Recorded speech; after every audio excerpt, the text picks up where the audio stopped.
Hello दोस्तों, आप सभी का मेरी छोटी सी रसोई में स्वागत है। मेरा नाम सरबिला है और आज हम बनाने जा रहे हैं कढ़ी की रेसिपी। आपने अलग अलग टाइप की तो कढ़ी खाई ही होगी, एक बार आप इसे भी खा लीजिए। ये बहुत ही टेस्टी बनता है और इसे एक बार आप ज़रूर बनाइए। ये बहुत ही अलग सी रेसिपी है। तो ये कैसे बनती है इसे जानने के लिए इस वीडियो को पूरा ज़रूर देखिए। तो कढ़ी बनाने के लिए मैंने यहाँ पे लिया है 250 ग्राम दही। ये 4 लोगों के हिसाब से कढ़ी बन जाएगी, 4 से 5 लोगों के लिए।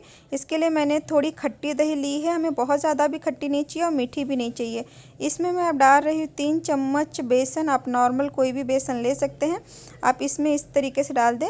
इसी के साथ मैं डाल रही हूँ 1/4 छोटा चम्मच हल्दी पाउडर और इसमें डाल रही हूँ टेस्ट के अकॉर्डिंग नमक। आप देख सकते हैं मैंने इसमें 1 छोटा चम्मच नमक डाला है। और इसमें मैं डाल रही हूँ हींग। आप देख सकते हैं 1 पिंच में इसमें हींग भी ऐड करूँ। इस टाइम पे डालिए, बहुत ही अच्छा फ्लेवर आता है। और इसे मैं इस तरीके से पहले मिक्स करूँ बिना पानी डाले। जब अच्छे से सारा इसमें लम्स ख़त्म हो जाएगा उसके बाद हम पानी डालेंगे। इसमें टोटल 3 से 4 गिलास पानी मैंने डाला है। अच्छा पतला एक बैटर बना लिया है। अब इसे मैं गैस पे इस तरीके से रख दी हूँ। गैस को आप ऑन करके इसे अभी हाई फ्लेम पे रखें और इसे इस तरीके से मिक्स करते जाएं। जैसे जैसे इसका गर्म होते जाएगा वैसे वैसे इसका कलर थोड़ा चेंज होते जाएगा। आप देख सकते हैं जब ये खौलने लगेगा उसके बाद अब गैस को स्लो टू मीडियम कर दें, हाई ना करें नहीं तो फन के बाहर आने लगेगा। अब देख सकते हैं कितना इसका कलर चेंज हो गया है, अच्छा पीला कलर इसका हो गया। इस तरीके से आप उछालते जाइए, इससे अच्छे से मिक्स करते हुए इसे कम से कम 15 से 20 मिनट तक हमें पकाना है। दोस्तों कढ़ी थोड़ा टाइम लगता है, अच्छे से इसे पकने दीजिए, इसका सारा खुशबू बाहर आने दीजिए। और जब तक ये रेडी होता है तब तक मैं इसके पकौड़ी की तैयारी कर ली हूँ। तो दोस्तों इसके लिए सबसे पहले मैंने लिया है आलू, 1 आलू जिसे मैंने अच्छे से बॉईल कर लिया है। अगर आप बॉईल नहीं कर सकते आलू को अच्छे से कद्दूकस कर लें। इसी में मैं डाल रही हूँ आधी कटोरी बेसन। आप देख सकते हैं नॉर्मल बेसन है, आधी कटोरी बेसन डाल दें। इसमें मैं डाल रही हूँ 1 चम्मच दही भर के। इसी के साथ मैं डाल रही हूँ कड़ी पत्ता। ये 8 से 10 कड़ी पत्ता है जिसे मैंने इस तरीके से तोड़ के इसमें डाल दिया। आप चाहिए तो कट करके डाल सकते हैं। अब इसमें मैं डाल रही हूँ 1 चम्मच धनिया बारीक कटा हुआ और इसमें मैं डाल रही हूँ थोड़ी सी नमक। टेस्ट के अकॉर्डिंग आप भजिया के अकॉर्डिंग नमक डाल दीजिए। साथ में डाल रही हूँ थोड़ी सी हल्दी, 1/4 छोटी चम्मच है ये हल्दी। इसमें मैं डाल रही हूँ 1/4 छोटी चम्मच अजवाइन, इससे भी बहुत अच्छा टेस्ट आ जाता है। और इसमें मैं 2 मिर्ची को कट करके डाल रही हूँ। अब मैं इन सभी को थोड़ा थोड़ा पानी मिक्स करके इसे अच्छे से एक भजिए का बैटर की तरह रेडी कर लूँगी। थोड़ी सी आप देख सकते हैं कैसी है, इसी तरीके से बना के हम इसे साइड रख देंगे। अब आप देख सकते हैं हमारा कढ़ी जो है बन के रेडी हो गया है। इसे हमें बहुत ज़्यादा थिक भी नहीं करनी है, बहुत ज़्यादा पतली भी नहीं करनी है। अगर आपका कढ़ी थोड़ा थिक हो जाए तो उसमें पानी ऐड करके पका लें और इसे साइड रख दें। अब हम भजिए की तैयारी करेंगे। तो इसके लिए मैंने लिया एक कढ़ाई, इसमें मैंने तेल को अच्छे से गर्म कर लिया है। आप कोई भी तेल का यूज़ कर सकते हैं, मैं यहाँ पर रिफाइंड तेल का यूज़ कर रही हूँ। और इसमें छोटा छोटा इस तरीके से भजिए की तरह इसे तल ले, पकौड़ी की तरह आप देख सकते हैं। इस तरीके से आप इसे फ्राई कर लें, अच्छा गोल्डन क्रिस्पी होने तक हमें इसे फ्राई करना है। आप इस समय फ्लेम को मीडियम रखें, मीडियम पे आप इसे फ्राई कर लें जिस तरीके से भजिए को फ्राई करते हैं। और आप देख सकते हैं कितना अच्छा कलर इसका आया है।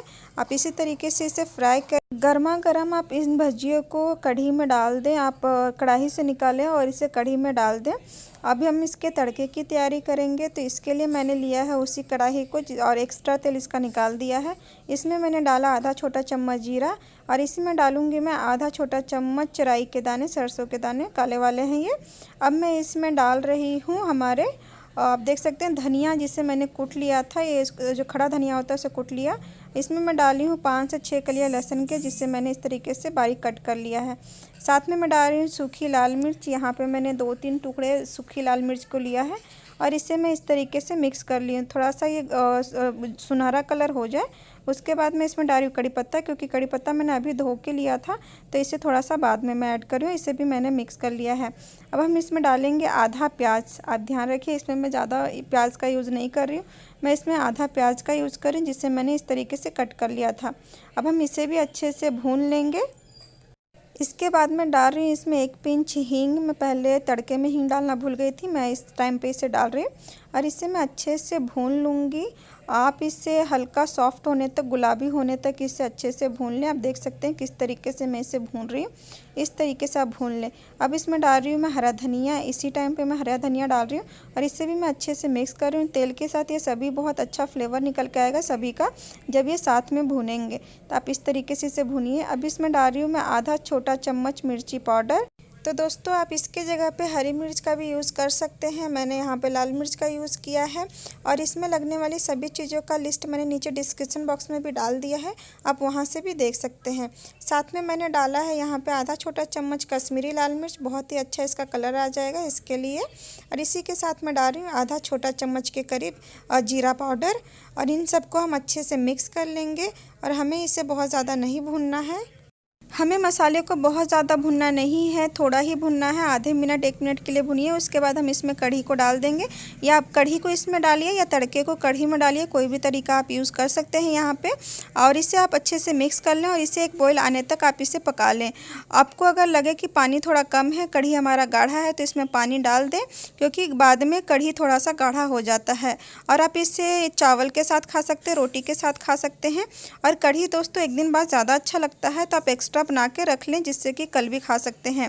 और आप देख सकते हैं कितना सॉफ्ट इसका पकौड़ी बना है। तो अगर आपको मेरी ये वीडियो पसंद आए तो लाइक ज़रूर करें, कमेंट ज़रूर करें, सब्सक्राइब ज़रूर करें और बेल आइकन को भी ज़रूर दबा लें।